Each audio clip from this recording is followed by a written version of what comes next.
Didik TV KPM. Okey, untuk bahagian B dan juga bahagian C, ini adalah soalan dikatakan esei. Tapi esei tak adalah nak kena jawab terlalu panjang macam karangan yang lain-lain tu. Yang ni kita tengok bagaimana nak ringkaskan, nak mudah murid-murid kita jawab dan dapat markah yang maksimum. Okey, kita boleh tengok soalan contoh dia, Fika. Okey, yang pertama saya baca dulu, Fika.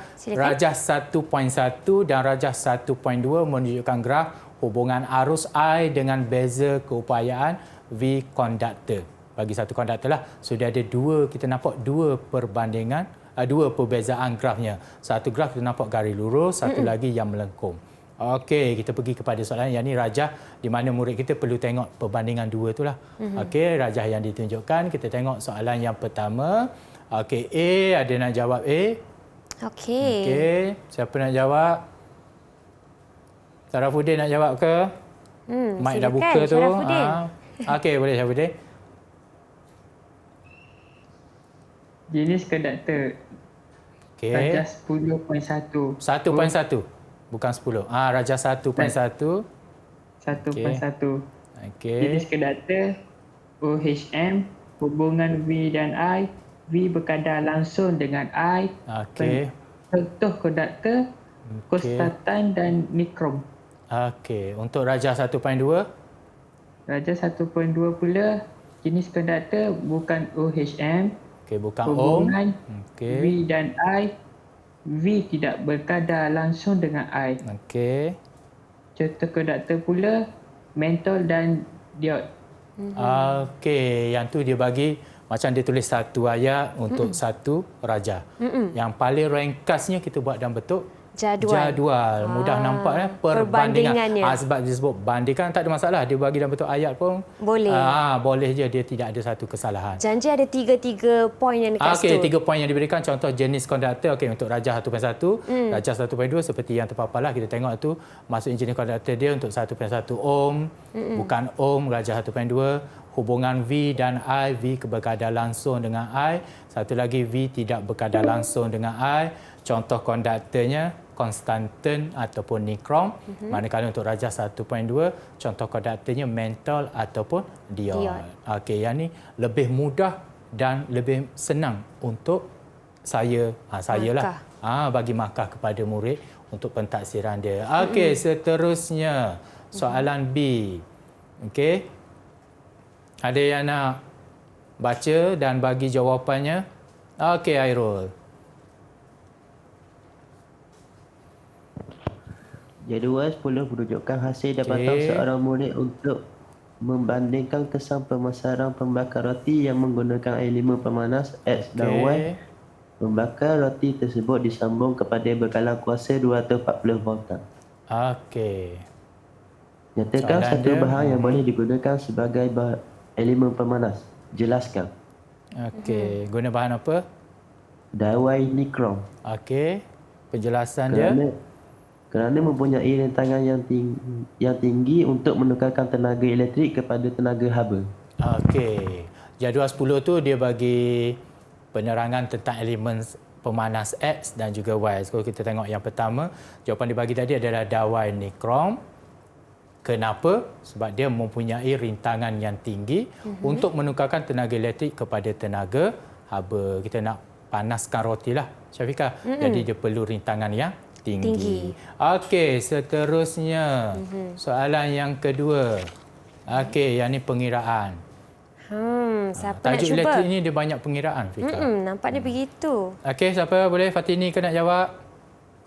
Okey, Fatini. Senyuman yang menarik. Itu tenaga bagi elemen pemanas X dan Y. Okey. E sama dengan VLT. Okey. Elemen pemanas X.